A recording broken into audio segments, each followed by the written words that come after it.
So நான் இப்பதான் ரகு தாத்தா படம் பார்த்துட்டு வந்து உங்களுக்கு ஒரு சின்ன ரிவ்யூ மாதிரி நான் சொல்வேன்.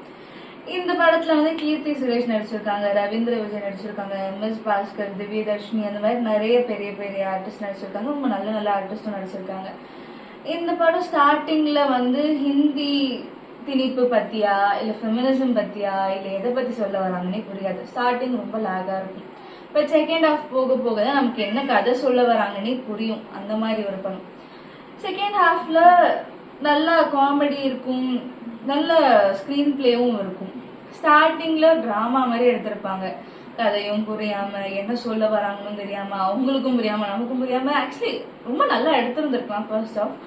அது அதுல இருக்க சீன்ஸ் எல்லாமே ரொம்ப நல்ல சீன்ஸ். அந்த ஆர்டர் சீன்ஸ் பண்ணியிருந்தா மேபி இன்னும் இன்ட்ரெஸ்டிங்கா இருந்திருக்கும் மேபி.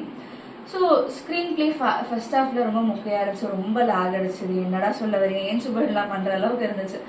பட் செகண்ட் ஹாஃப்ல தான் லிட்டரலா படமே ஆரம்பிக்குது. செகண்ட் ஹாஃப் ரொம்ப ரொம்ப நல்லா இருந்துச்சு. போக போக கதையும் டெவலப் ஆகுது, எல்லாரோட ஆக்டிங்கும் டெவலப் ஆகுது, எல்லாரோட டைலாக் டெலிவரியும் டெவலப் ஆகுது. இந்த படத்துல கீர்த்தி சுரேஷ், நான் ஸ்டார்டிங்ல சொன்ன மாதிரி தான், படம் எப்படி லேக் அடிக்குதோ அதே மாதிரி கீர்த்தி சுரேஷோட ஆக்டிங்கா இருக்கட்டும் இல்ல மத்த காஸ்டோட ஆக்டிங்கா இருக்கட்டும் ரொம்ப ஒரு மாதிரி ஃபேக்கா இருக்கும். லைக் என்ன ஒரு நான் சொன்ன மாதிரி டிராமா மாதிரி இருக்கும். உங்களுக்கு சீரியல் பாக்குற மாதிரி இருக்கும், படம் பாக்குற மாதிரி இருக்காது, ரொம்ப நேச்சுரலாவும் இருக்காது. ஒரு மாதிரி ரொம்ப ஃபேக்கா எடுத்திருப்பாங்க.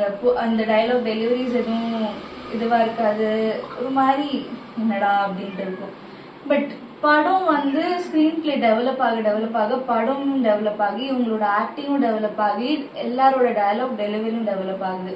செகண்ட் ஹாஃப் ரொம்ப ரொம்ப ரொம்ப நல்லா இருக்கு. எல்லாரும் காமெடிஸ் ஒர்க் ஆகுது. ரொம்ப ரொம்ப என்டர்டெய்னிங்கான ஒரு படமா இருக்கு. காமெடி இருக்கு, டிராமா இருக்கு, அவங்க சொந்த வந்த மெசேஜுமே நல்லா இருக்கு. நம்ம வந்து இந்த படம் எதை பத்தி பேஸ் பண்ணுது, நம்ம ரகு தாத்தா அப்படின்ற டைட்டில் வச்சு நமக்கு அந்த ஹிந்தி காமெடி தான் ஞாபகம் வரும். பட் அதை பத்தியா இப்போ ஹிந்தி திணிப்பு பத்தியும் நம்ம வந்து ட்ரெய்லர்ல பார்த்தோம். பட் அதை பத்தியான்னு கேட்டா நான் இல்லைன்னு சொல்லுவேன். ஹிந்தி திணிப்பு பத்தி ரொம்ப லைட்டா தான் எடுத்திருப்பாங்க. இதுல வந்து மோஸ்டா ஃபோக்கஸ் பண்ணியிருக்கிறது ஃபெமினிசம் பத்தியும் அந்த டைம்ல விமனை வந்து எப்படி திணிச்சாங்களோ அதை பத்தியும் தான் இருக்கும். ஸோ அதுல இருந்து கீர்த்தி சுரேஷ் வந்து அவங்க ஒரு பேடான மேரேஜ்ல இருந்து எப்படி தப்பிக்கிறாங்க, அந்த மாதிரி நிறைய ட்விஸ்ட் அண்ட் டர்ன்ஸோட ரொம்ப ஃபன்னியாகவும் ரொம்ப ஒரு நல்ல மெசேஜோடையும் ஒரு நல்ல கருத்தோடையும் ரொம்ப நல்லாவே படம் எடுத்திருக்காங்க. ஸோ ஓவராலா ரொம்ப நல்ல படம் தான், என்டர்டெய்னிங்கா இருந்துச்சு. கிளைமேக்ஸ்க்காகவே இன்னும் சொல்லணும்னா படம் பார்க்கலாம். கிளைமேக்ஸ் ரொம்ப ரொம்ப ரொம்ப நல்லா இருக்கு. இன்னும் சொல்லணும்னா எனக்கு எல்லாரோட ஆக்டிங் ரொம்ப நல்லா இருக்கு. எல்லாருமே வந்து ரொம்ப நல்லா நடிச்சிருக்காங்க, நல்லா பெர்ஃபார்ம் பண்ணியிருக்காங்க. எனக்கு ரொம்ப இம்ப்ரெஸ் பண்ணதுன்னா கீர்த்தி சுரேஷ்க்கு அண்ணியா நடிச்சவங்க ரோல் தான். அவங்க வந்து ரொம்ப போல்டாகவும் அவங்களோட பெர்ஃபார்மன்ஸ் சூப்பராகவும் ரொம்ப ஃபன்னியாகவும் இருந்துச்சு. ஸோ ஓவராலாக ஃபேமிலியோட ஒரு என்டர்டெயின்மெண்ட் மூவி மாதிரி ரொம்ப ஜாலியாக என்ஜாய் பண்ணி பார்க்கணும். ரொம்ப நல்ல படம்.